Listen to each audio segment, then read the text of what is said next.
Hi guys, this is Allison from Allykatkreations. How are you?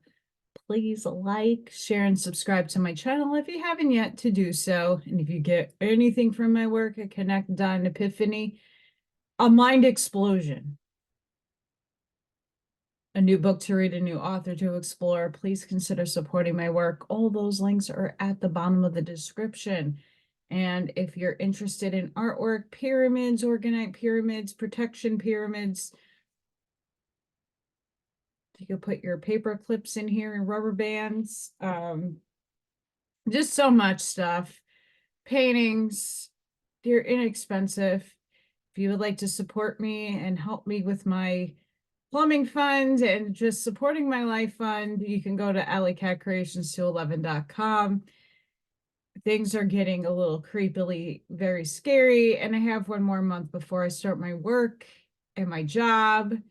And who knows when I get a paycheck. I'm pushing forward. I'm not thinking about it. I'm not trying to sit in the lack, but you know.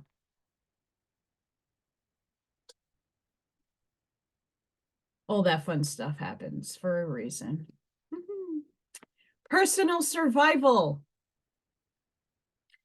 Theosophists claim this shall be very interesting because we went from animal now to a theosophist. Fun.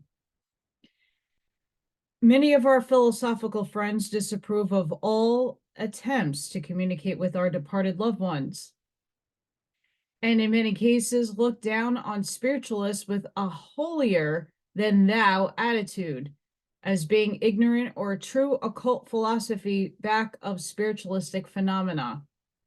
However, this undercurrent of misinterpretation of motives is fast being dissipated until today.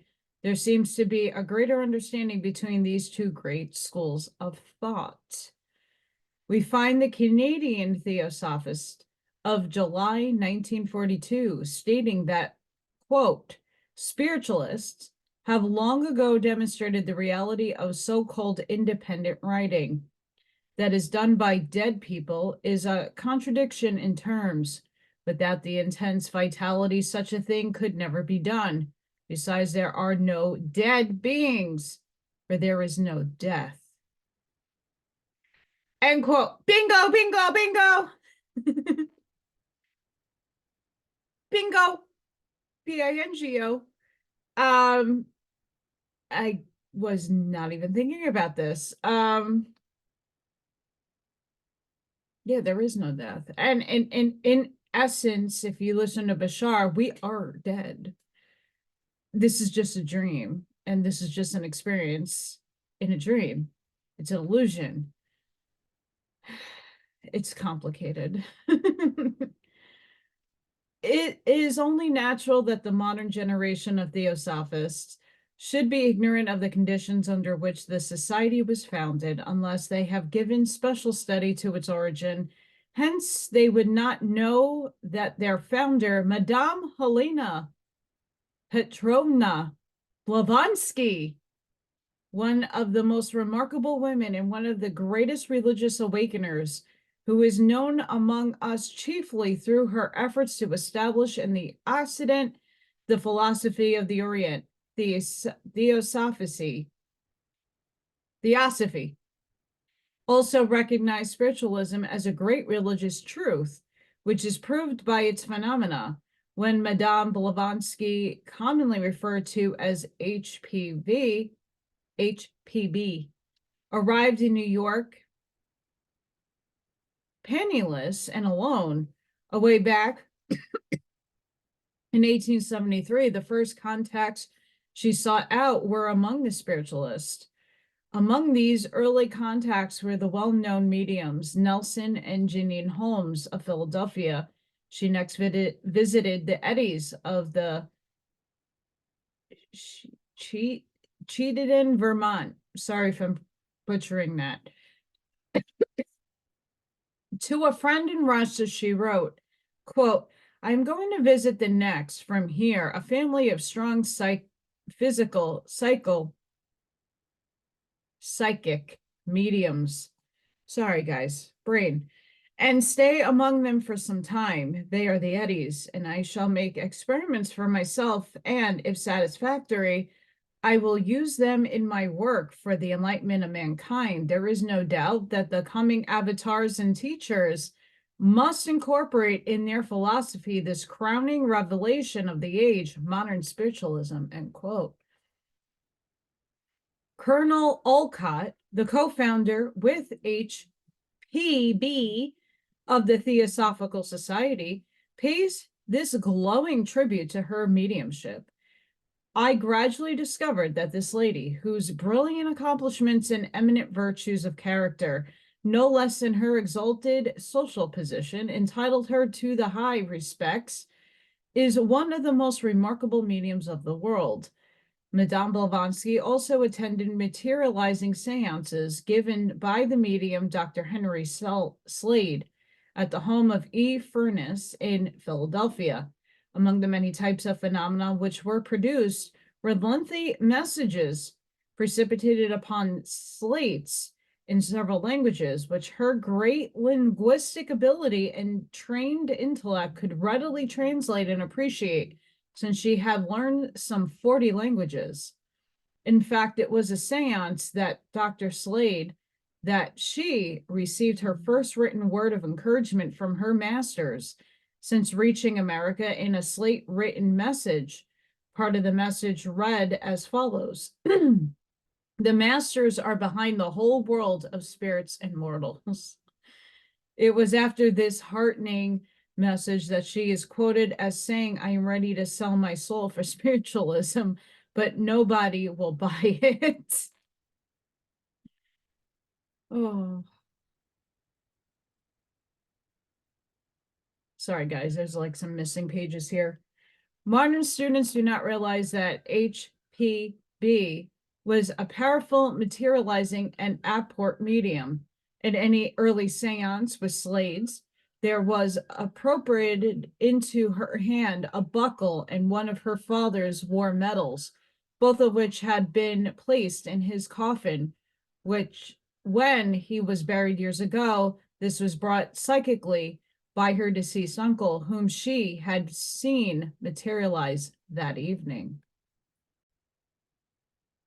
I want to put a little pause here.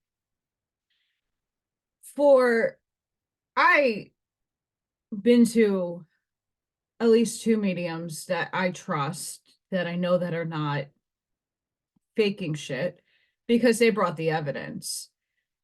But for those of you who are still skeptical at home, I just want to bring this into perspective. When you're out in the car and that song that once was a physical being's favorite song pops on the radio and you think of that person is actually with you saying hi. When a picture falls down or you get unexpected things in the house being moved, it's not all the time an evil entity. It's probably one of your relatives saying, I'm here, hi. It's just transcended energy. Hi, I'm not material anymore. I'm in spirit. I'm in energy. Hi. Take note of those things. We poo-poo people like myself for seeing beyond the veil, for having abilities of the knowing, for having experiences that really can't translate to words per se. And this is no different. Back in that time, spiritualism was this huge phenomena where so much death and destruction happened. It was beyond the realm of people to, and a lot at that time was religiously grounded. At most phases of people weren't really necessarily religious, but they followed faith. And these people experimented with seances and red lights and trans mediumship. And yeah, there was a lot of scammers out there. There was a lot of people that were just trying to earn money. And we still see this today. We still see people telling you that they're channeling, and they probably are, but it isn't of the highest of their oversoul and good. There are people out there that have been influenced by negative entities and negative agendas that don't realize that they've been taken over. I only watch certain people for my channeling information. I only watch certain people when they are doing medium readings, because not all of them are receiving it from a trusted higher source. And not to say nothing is not high, it's just to say, go within your heart space to know what is true for you first. I've always said that. Go within your heart space to know who you are aligning with, where your messages are coming from. I know where my messages are coming from. They're coming from my oversoul, which is a direct link. It's directly linked to source. So my information is coming from the highest of the high. Not everybody's information is coming from the high. And maybe about a year ago, I didn't know where I was channeling from, because I don't have names of my spirit guides and higher selves. I only know the light that I see in my mind. But for other people, they're talking to entities that they are not necessarily aware of what they are. And a lot of those entities can morph and change into the shiny little bright balls that we all want to see and experience with. But when you go into divine neutrality and you see both sides and you understand both sides and the energy that emanates from both sides, then you'll have a clearer perception within to know what you are getting. Just to put that out there. Colonel Alcott, who was present, asked, "Was there ever a manifestation more wonderful than this? A token dug by unknown means from a father's grave and laid in his daughter's hand 5,000 miles across the ocean. On one occasion, Madame Blavatsky held in her right hand a blue sapphire ring belonging to her visitor, Miss Carmichael. This lady expressed a desire that the ring be duplicated if possible in order to demonstrate the presence of power of the Mahatmas of HPB after an interval of a minute or two. HPB extended her hand, saying, 'Here is your ring,' showing at the same instance 2 sapphire rings, the one belonging to Mrs. Carmichael, and the other one identical in every respect, except that the second one was larger and with a better cut stone. 'Why do you give me this?' said Mrs. Carmichael in surprise. 'I have not done it. It is a gift from the Mahatmas,' answered HPB. At another occasion, at a dinner party, at the first command of Madame Blavatsky, there came rushing through the air her tobacco pouch, box of matches, her pocket handkerchief, or anything she asked for or was made to ask for.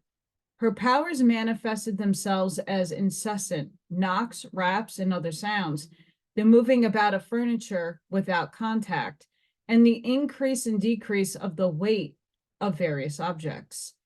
It is far easier to enumerate the phenomena that did not take place during these memorable hours than to describe those that did. On many occasions, the materialized letters from her masters in India, they appeared materialized on the ceiling and then dropped to the floor in the presence of one or more other persons. Astral corpses. Theosophists claim that the mediums do not make contact with the soul of the deceased, but only with its astral corpse. While it is true that the spirit does ultimately graduate out of the astral world into a mental world, and thereby leaves behind his astral body as an empty shell or astral corpse, as a rule, this does not take place for many years, at least until most of his loved ones left behind on Earth have also graduated into the astral world to join him. Therefore, usually there would be no astral shell for them to contact before they also made the transition. Reasoning powers lacking. While it is also true that should such an astral corpse be contacted before it is too greatly disintegrated, it is possible for its astral brain to be temporarily vitalized by the forces of the medium and inquirer, so that it might repeat some of the most vivid impressions made upon it during life automatically, like a phonograph record, yet it would not possess intelligence enough to carry on a conversation or answer questions, requiring the power of reasoning, for the remaining ego has withdrawn from it. Also, it is extremely unlikely that such an astral corpse would be allowed to drift into a well-organized seance, for any responsible manager, commonly called a guide of the astral side of the seance, is very careful to select only those he allows to enter the group that will try to communicate through the medium. Seldom encountered. Also, such astral corpses usually disintegrate rapidly unless they are grossly animal and densely material. In our more than 30 years of psychic research, we have never encountered such an astral shell, although we have encountered daikas, or man-made elementals in human form. Madame Blavatsky's warning. The theosophical attitude is probably due to the fact that Madame, in her great desire to prevent negative and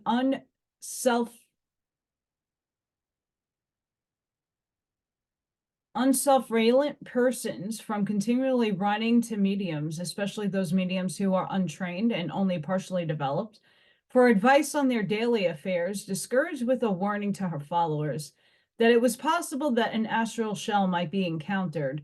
Her great desire, evidently, was to turn attention from the transient phenomena to the eternal philosophy. Mr. Sennett's statement. Another factor in the reckless and wholly unsupported statement, of Mr. Sennett, made without the slightest reference to evidence, to say nothing of proof that such an empty shell is the angel guide of the average medium.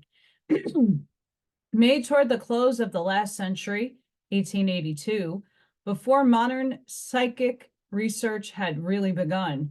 Such a statement is now as entirely out of date as were any conceptions of radioactivity the world may have had at that time.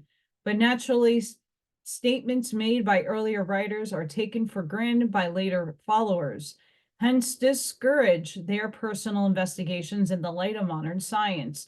But no matter who makes such sweeping statements without giving the proof of their authenticity, there are definitely disproved by modern scientific psychic research as reported herein.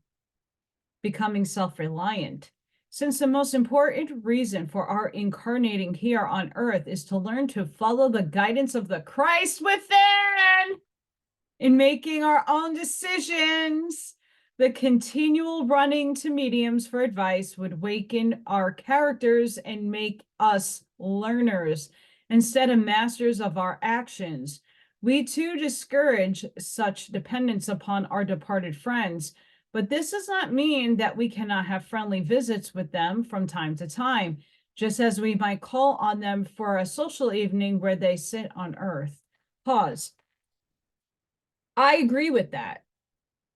When I go to a medium and I connect to them through a medium to talk, because I don't have that ability, I'm not asking necessarily for my existence happening. Like, why am I not in a relationship? Or is this relationship going to last? I'm not asking those things.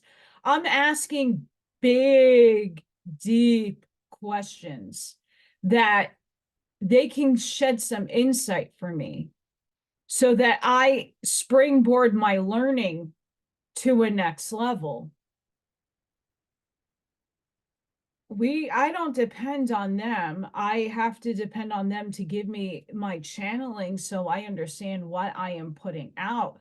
But at the same time, I'm not asking for the material world. Like, why don't I have a job? Like, why I'm being careful if what's going on with this? Why is this happening? I'm not asking those questions. And it's okay if you do. You know, my parents were the last one I did with the medium with my parents, because I like to talk to my guides. they're like, oh, you bought a money pit of a house. Oh yeah, check for this stuff. They were giving me a little bit of a warning, a little harsh tone, like, "Mhm." But at the end of the crux of that matter, my parents were really excited and proud of me that I took steps to better my life.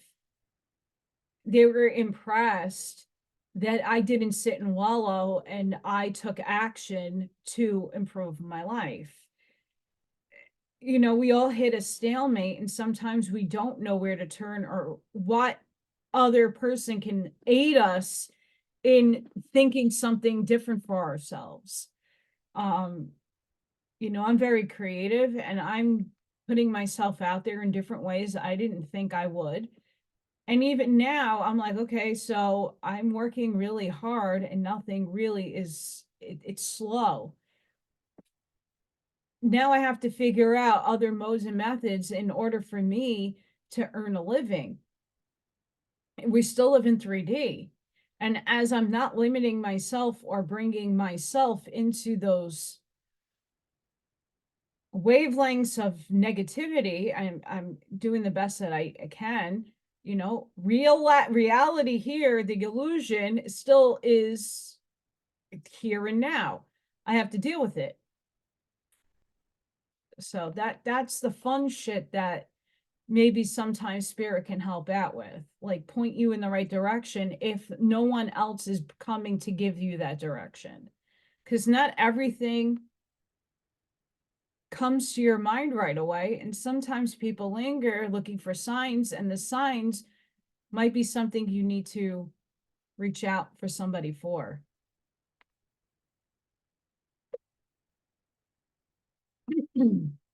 Sorry guys, I'm taking a little pause because my allergies. I was I'm allergic to bleach, and I had to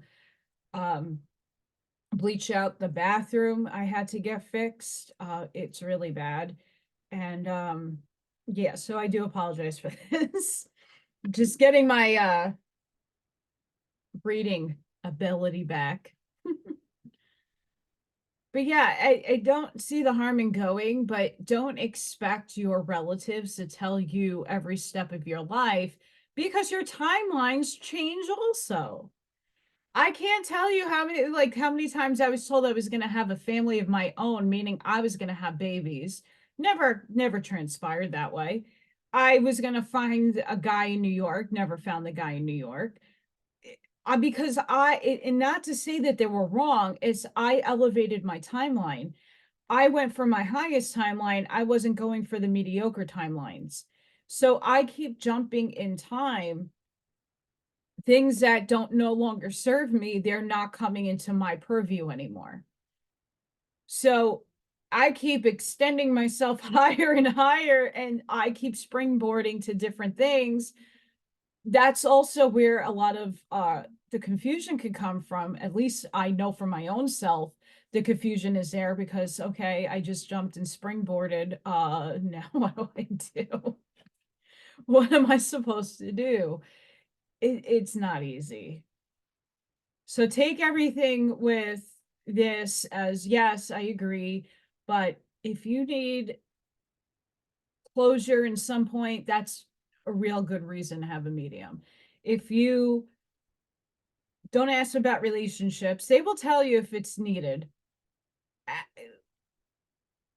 Ask higher, deeper questions of things that will affect you, but in a good way, and things that you probably need to know. Like my spirit guides won't tell me about my soul's name. They're like, you gotta work for it, girl. Gotta work for it. Sorry, we're not telling him.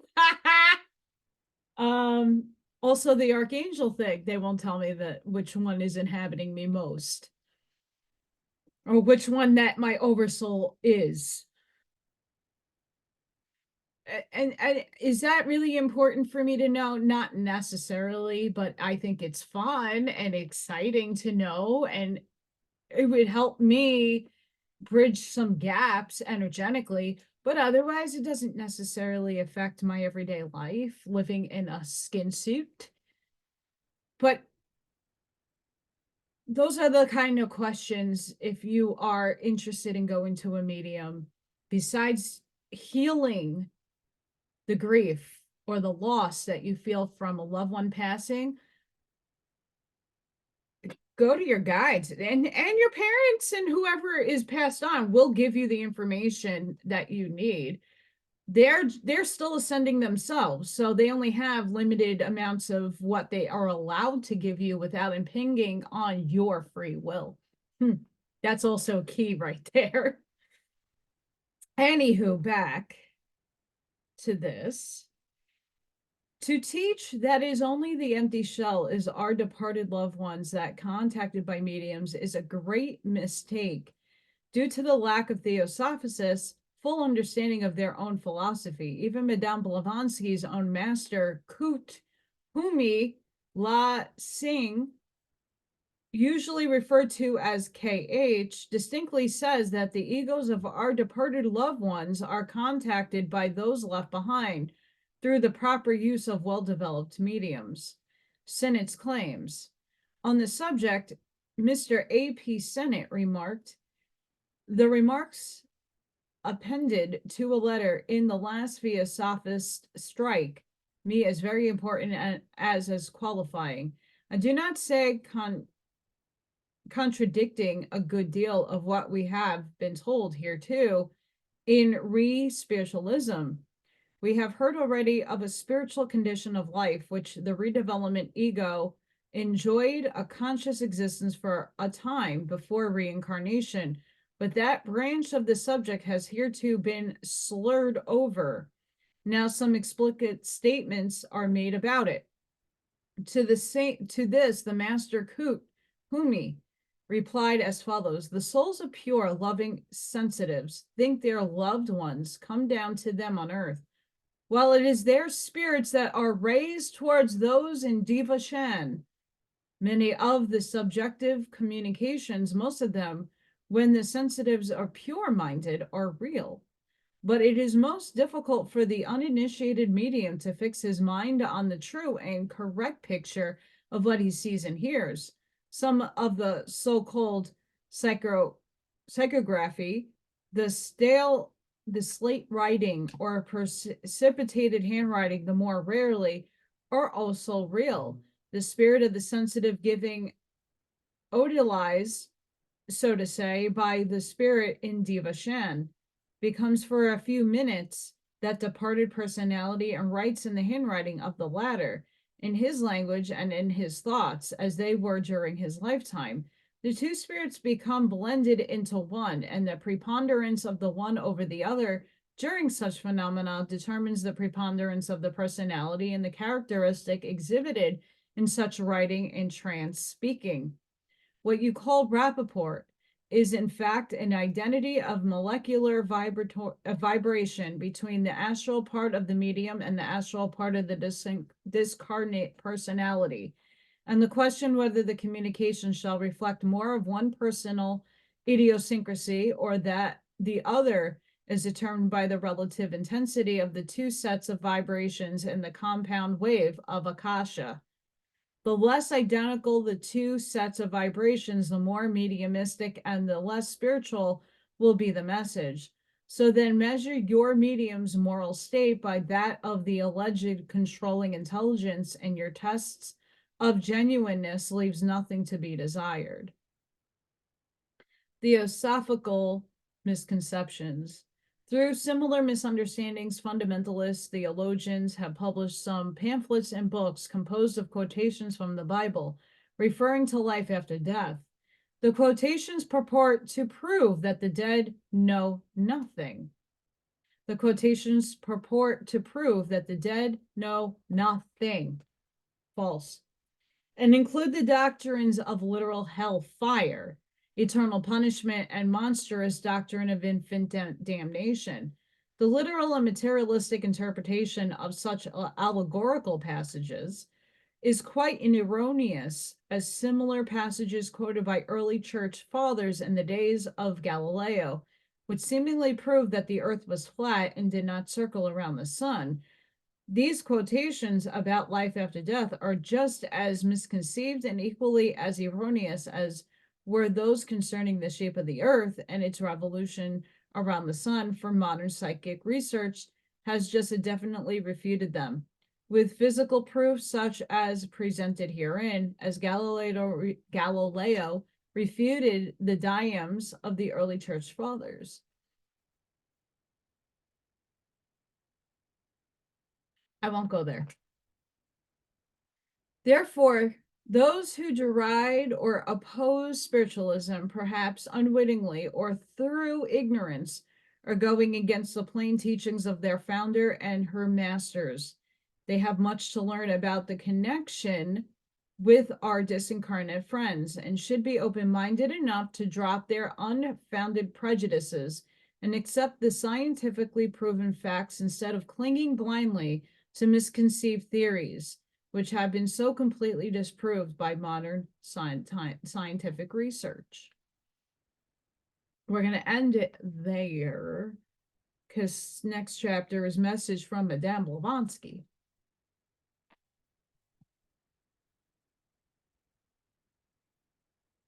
What I was going to say earlier that I was like, maybe not. All is created from you. Your thoughts create things. Your indoctrinated narrative agenda that was given to you from birth, many of us kind of repel it later on in life. We don't really know what shape the earth is, nor should it really be something to care about at this point in time, because it's what you perceive. If I explain this in a lot of spiritual soul advices, if you go into a room and throw a circled room with windows on all sides, and you are asked to choose a easel to sit at, and you put crap in the middle of the room, everybody's drawing the same crap at a different viewpoint with different shading, different lighting, because it's where you're sitting in the room, what you're seeing and what's being reflected back at you. So some people will see a globed earth, some people will see the flat earth, some people will see a toy royal, a donut, whatever it is. The argument is null and void. Because why do we care about such nonsensical shit? We're in a reality. We're in a matrix. It's all simulated. And again, you don't need to believe that perception either. You don't need to believe in a firmament. But what makes sense to your heart alignment?